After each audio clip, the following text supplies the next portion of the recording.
Hello guys, इस video में हम हिस्ट्री सीरीज को आगे बढ़ाते हुए हिस्ट्री का 14वां लेक्चर को स्टार्ट करते हैं और इसमें हम मुगल साम्राज्य को पढ़ेंगे।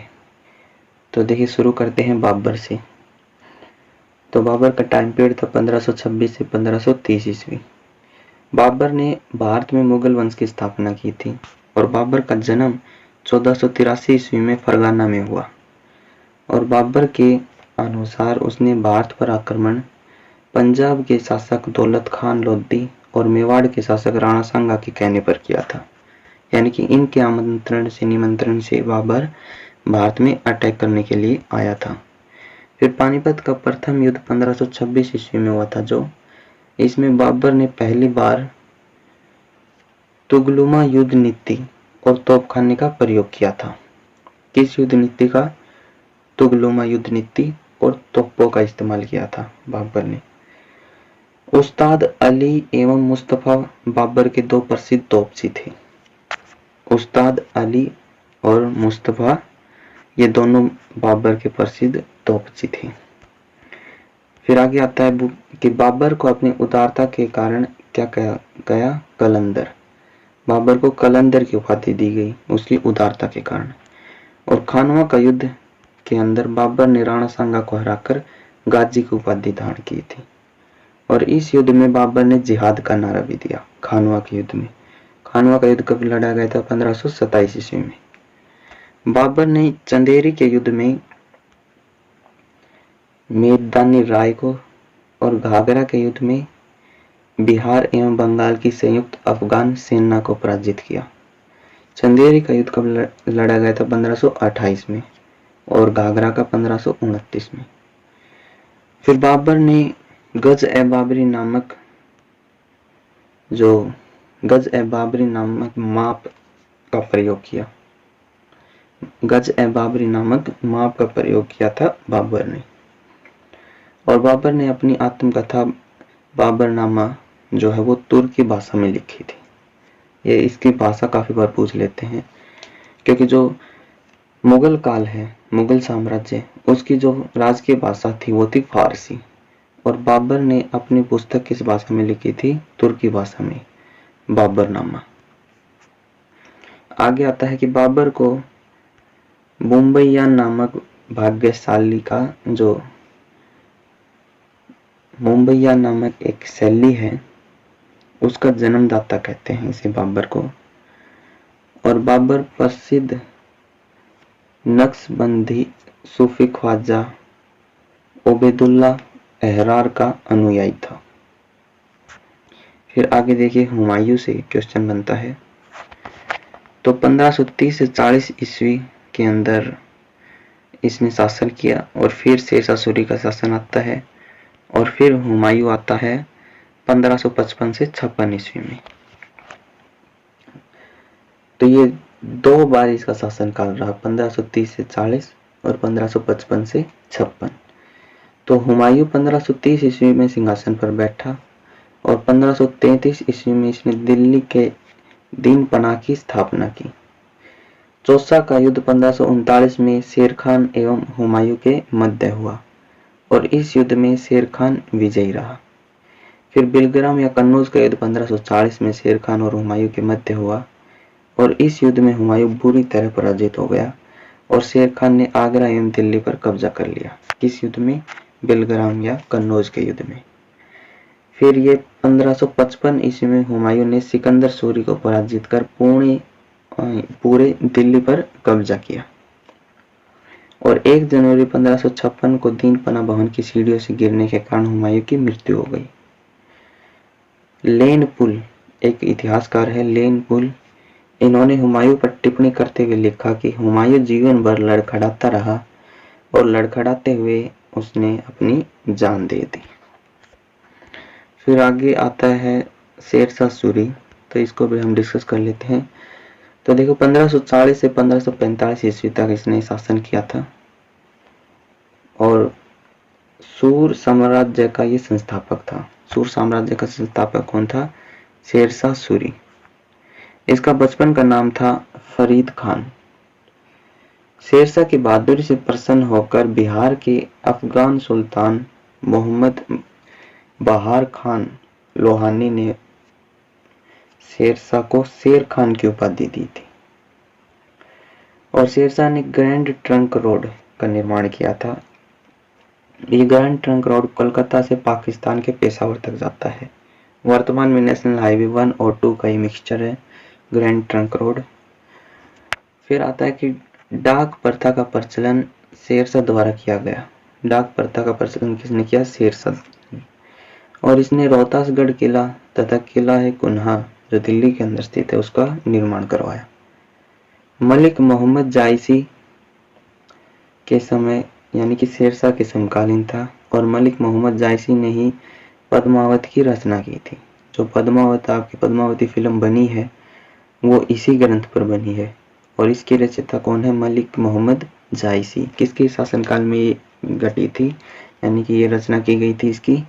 ये मलिक मोहम्मद जायसी ने की थी शेरशाह के टाइम पीरियड में।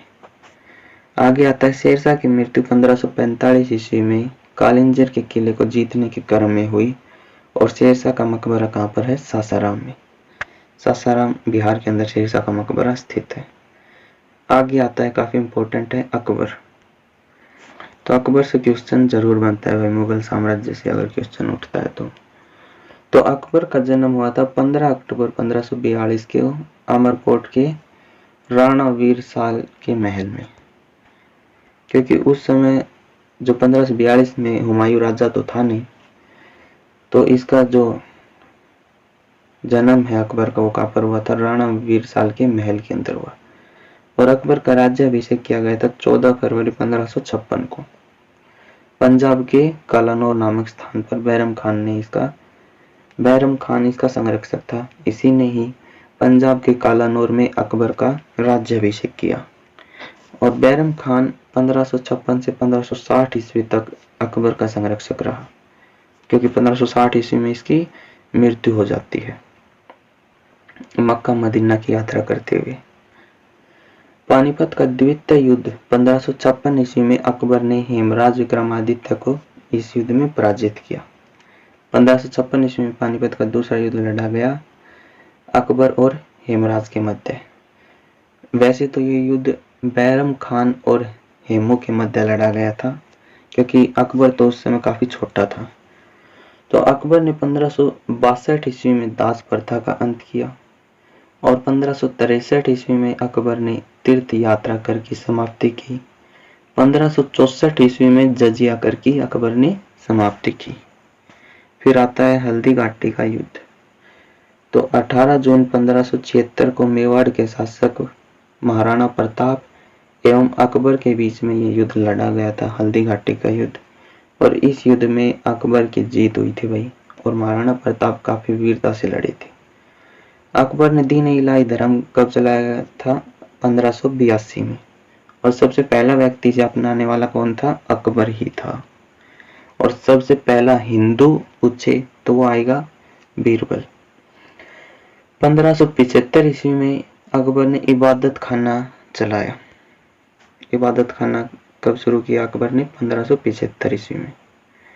फिर आता है कि अकबर ने जैन धर्म को हरि विजय सूर्य को जगत गुरु की उपाधि दी।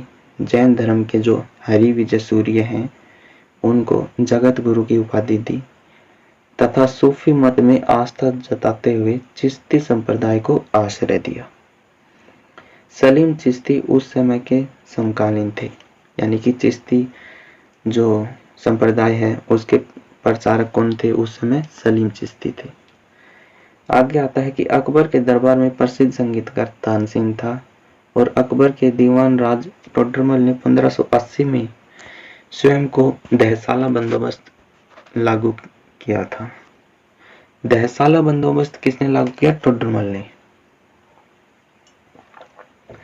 ये जो दहसाला बंदोबस्त था इसमें क्या था कि जो टैक्स दिया जाता था वो 10 साल का, कुछ 10 साल के हिसाब से टैक्स लेते थे ये। और इस बंदोबस्त की शुरुआत किसने की थी?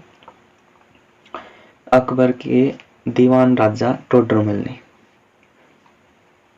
आगे आता है अब्दू समद और दसवंत एवं वसावन ये अकबर के प्रसिद्ध चित्रकार थे। अब्दुल समद, दसवंत और बसावन। अकबर ने गुजरात विजय की याद में फतेहपुर सीकरी में बुलंद दरवाजे का निर्माण करवाया और अकबर ने मनसबदारी प्रथा भी आरंभ की। ठीक है। और स्थापत्य कला के क्षेत्र में अकबर के महत्वपूर्ण रचना आगरा का किला, फतेहपुर सीकरी की शाही महल, बुलंद दरवाजा तथा इलाहाबाद का किला, ये सभी अकबर के द्वारा बनाए गए थे। महाभारत का फारसी भाषा में जो रजमनामा से अनुवाद किया गया था, महाभारत को रजमनामा में कन्वर्ट किया गया था फारसी भाषा में, ये अकबर के टाइम पीरियड में किया था। और ऐसा किन किन लोगों ने किया, ये सब इसका जो अनुवाद है वो बदायूनी, नकवी खान और अब्दुल कादिर ने मिलकर किया। महाभारत का फारसी भाषा में अनुवाद, और फारसी भाषा में महाभारत को क्या कहते हैं, रजमनामा। अकबर के दरबार में नवरत्न थे भाई, और ये नवरत्न एक बार हम देख लेते हैं कौन कौन थे। पहला आता है मुल्ला दो प्याजा, राजा मानसिंह, अब्दुल रहीम खान खाना। ये अब्दुल रहीम खान खाना अकबर के बेटे सलीम जो है उसके गुरु थे। फिर आता है टोडरमल, हकीम खान, फैजी, अब्दुल फजल, बीरबल तथा तानसेन। तो अबुल जो फजल है, इन्होंने किसकी रचना की थी, अकबरनामा की। और मुगलों की राजकीय भाषा क्या थी, फारसी। और अकबर का जो मकबरा है वो कहाँ पर है, सिकंदरा में। अब आगे आता है जहांगीर। तो 1605 से 1600 यहाँ पर 1600 आएगा भाई, 1605 से 1627 तक जहांगीर ने राज किया। और जहांगीर का जो जन्म है वो 30 अगस्त 1569 में हुआ था और इसका बचपन का नाम था सलीम। 1605 ईस्वी में वह नूरुद्दीन मोहम्मद जहांगीरी बादशाही गाजी की उपाधि धारण करके गद्दी पर बैठा था। जहांगीर को न्याय की जंजीर के लिए याद किया जाता है और जहांगीर की आत्मकथा थी तुजुक ए जहांगीरी। खुसरो को सहायता देने के कारण जहांगीर ने सिख गुरु अर्जुन देव को फांसी दिलवाई थी। जहांगीर का मुख्य शिक्षक था अब्दुल रहीम खान खाना। जहांगीर के शासनकाल में मुगल चित्रकला अपने शिखर पर पहुंच गई। यानी कि जहांगीर के दरबार में जो प्रमुख चित्रकारी थे वो कौन कौन थे, ये आगा रजा, अब्दुल नासिर, उस्ताद मंसूर, विशन दास, मनोहर, गोवर्धन तथा फारूक बेग, ये सभी जहांगीर के दरबार के प्रमुख चित्रकार थे। और जहांगीर के समय को चित्रकला का स्वर्ण काल कहा जाता है। इस जो जहांगीर था, इसके जो टाइम पीरियड है उसमें काफी यूरोपीय यात्रियों का आगमन हुआ, जैसे कि captain Hawkins, sir Thomas Roe, William Finch और एडवर्ड टेरी। ये सभी यूरोपियों का जो आगमन है वो जहांगीर के टाइम पीरियड में ये सभी आए थे। और जहांगीर के मकबरे का निर्माण किसने करवाया था, नूरजहां ने। नूरजहां का वास्तविक नाम था मेहरुन्निसा। नूरजहां की मां अस्तम बेगम, इसने इत्र की खोज की थी। गुलाब से इत्र निकालने की जो विधि है उसकी खोज किसने की थी, नूरजहां की मां अस्तम बेगम ने। फिर आगे आता है शाहजहां। तो शाहजहां 1627 से 1658 ईस्वी इसका टाइम पीरियड था शाहजहां का। और शाहजहां को किस नाम से जाना जाता था, खुर्रम। खुर्रम का जो जन्म है वो 1592 ईस्वी में लाहौर में हुआ था और यह 1627 ईस्वी में गद्दी पर बैठा। 1612 ईस्वी में खुर्रम का विवाह आसिफ खान की पुत्री अर्जुमंद बानो बेगम यानी कि मुमताज महल से हुआ और शाहजहां ने मुमताज महल को मलिका ए जमाने की उपाधि प्रदान की। मुमताज महल की याद में शाहजहां ने ताजमहल का निर्माण कहां पर करवाया? आगरा में। शाहजहां ने मयूर सिंहासन का निर्माण भी करवाया था। मयूर सिंहासन या फिर तख्ते ताऊस का निर्माण किसके द्वारा करवाया गया? शाहजहां के द्वारा। और इसी तख्ते ताऊस को कौन लूट कर ले जाएगा? नादिर शाह। आगे आता है, शाहजहां के शासनकाल को स्थापत्य कला का स्वर्ण युग कहा जाता है। यानी कि जो इमारतें वगैरह हैं वो सभी का जो स्वर्ण युग है वो किसके टाइम पीरियड को बताया गया? शाहजहां के शासनकाल को। और शाहजहां ने दिल्ली का लाल किला, दीवान आम, दीवान खास, दिल्ली की जामा मस्जिद, आगरा की मोती मस्जिद और ताजमहल, इन सभी का निर्माण किया। आगे आता है, शाहजहां के दरबार के प्रमुख चित्रकार कौन कौन थे? मोहम्मद फकीर और मीर हासिम, ये दो नाम आते हैं प्रमुख चित्रकारों के जो शाहजहां के दरबार में थे। आगे देखिए, दिल्ली को राजधानी शाहजहां ने ही बनाया था। और शाहजहां ने संगीतज्ञ लाल खान को गुण समंदर की उपाधि दी। 1658 ईस्वी में औरंगजेब ने शाहजहां को बंदी बना लिया। औरंगजेब शाहजहां का बेटा था और उसने अपने बाप को बंदी बना लिया था 1658 ईस्वी में, 1658 ईस्वी के अंदर। और 1666 ईस्वी में यानी कि शाहजहां की जो मृत्यु है वो आगरा के महल में ही हो गई थी 1666 ईस्वी में। शाहजहां का भाई एक पुत्र है दारा शिकोह, तो ये सबसे विद्वान बेटा था इसका, दारा शिकोह। फिर आगे आता है औरंगजेब। तो 1658 से 1707 ईस्वी तक औरंगजेब ने शासन किया। देखिए, सबसे ज्यादा जो लंबा टाइम पीरियड है मुगल साम्राज्य में वो आता है अकबर का आता है। और फिर दूसरे नंबर पर आता है औरंगजेब। औरंगजेब और अकबर के टाइम पीरियड में बस कुछ महीनों का ही फर्क है। तो अब देखिए, औरंगजेब का जो जन्म है वो 3 नवंबर 1618 को गुजरात के दोआब नामक स्थान पर हुआ था और इसे जिंदा पीर के नाम से जाना जाता था। इसने 1658 ईस्वी में जो राज्यभार है वो 1658 ईस्वी में अपने पिता शाहजहां को बंदी यानी कि खुर्रम को बंदी बनाकर इसने कार्यभार संभाला था। फिर आगे आता है, औरंगजेब ने झरोखा दर्शन और नवरोज मनाने पर रोक लगा दी। नेक्स्ट है कि 1679 ईस्वी में औरंगजेब ने जजिया कर पुनः लगाया। जजिया कर समाप्त किसने किया था? अकबर ने। और इसकी दोबारा से शुरुआत कर देता है औरंगजेब 1679 ईस्वी के अंदर। औरंगजेब की जो बीबी है, बीबी का मकबरा औरंगाबाद महाराष्ट्र में स्थित है। 1679 में ये बीबी का मकबरा औरंगजेब ने बनवाया था।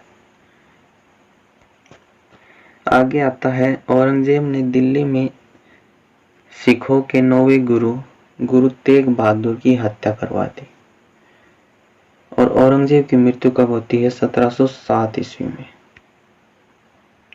आगे देखिए, बहादुर शाह प्रथम। तो 1707 से 1712 ईस्वी तक बहादुर शाह प्रथम शासन करता है। और बहादुर शाह प्रथम ने जजिया करता वो पुनः बंद करवा दिया। देखो, अकबर ने शुरू किया, औरंगजेब ने फिर अकबर ने बंद किया, औरंगजेब ने शुरू किया और फिर बहादुर शाह ने फिर से इसे बंद कर दिया। खफी खान ने इसे शाहे बेखबर कहा। और अंतिम मुगल सम्राट कौन था? बहादुर शाह जफर। और फिर 1857 में इसे भाई विद्रोह किया था, तो इस विद्रोह के कारण इसे रंगून भेज दिया गया और वहीं पर ही बहादुर शाह जफर की क्या हो गई? मृत्यु हो गई, बहादुर शाह जफर द्वितीय की। फिर कुछ एक मुगल कालीन पुस्तकें आती हैं जिनसे काफी क्वेश्चन बन जाते हैं, तो एक बार इनको हम देख लेते हैं। तो पहले आती है हुमायूं नामा। तो हुमायूं नामा की रचना किसने की? गुलबदन बेगम ने। आईने अकबरी की रचना किसने की? अबुल फजल के द्वारा आईने अकबरी की रचना की गई। फिर आगे आता है बादशाहनामा। तो अब्दुल हामिद लाहौरी ने बादशाहनामा की रचना की। नेक्स्ट है रुकात ए आलमगीरी। तो इसकी रचना की थी औरंगजेब ने, रुकात ए आलमगीरी की। आगे आते हैं पद्मावत। तो पद्मावत की रचना मलिक मोहम्मद जायसी ने की थी शेरशाह के टाइम पीरियड में। नेक्स्ट तारीख है रसीद। तो मिर्जा हैदर गहलोत ने तारीख रसीद की रचना की। फिर नेक्स्ट आती है मुंतखिब उल तवारीख। तो इसकी रचना बदायूनी ने की। नेक्स्ट है अकबरनामा। तो अकबरनामा की रचना किसने की? अबुल फजल ने। अबुल फजल कौन था भाई? अकबर का नवरत्नों में शामिल था अबुल फजल। अब आगे आता है नादिर शाह। तो यह आक्रमणकारी था नादिर शाह। ये ईरान का सम्राट था नादिर शाह। 1739 ईस्वी में इसने दिल्ली पर अटैक किया था और इस समय मोहम्मद शाह रंगीला यहाँ का शासक था और नादिर शाह यहाँ से लगभग 70 करोड़ की धनराशि और शाहजहां का बनाया हुआ तख्ते ताउस यानी कि मयूर सिंहासन और कोहिनूर हीरा लेकर गया था ईरान में। तो यहीं पर देखिए अपने जो मुगल साम्राज्य है वो कंप्लीट होता है। तो दोस्तों अगर वीडियो अच्छी लगी हो तो लाइक सब्सक्राइब कर दीजिएगा और चैनल को सब्सक्राइब कीजिएगा, क्योंकि हमारे चैनल पर सभी सब्जेक्ट्स को डिटेल से समझाया गया है।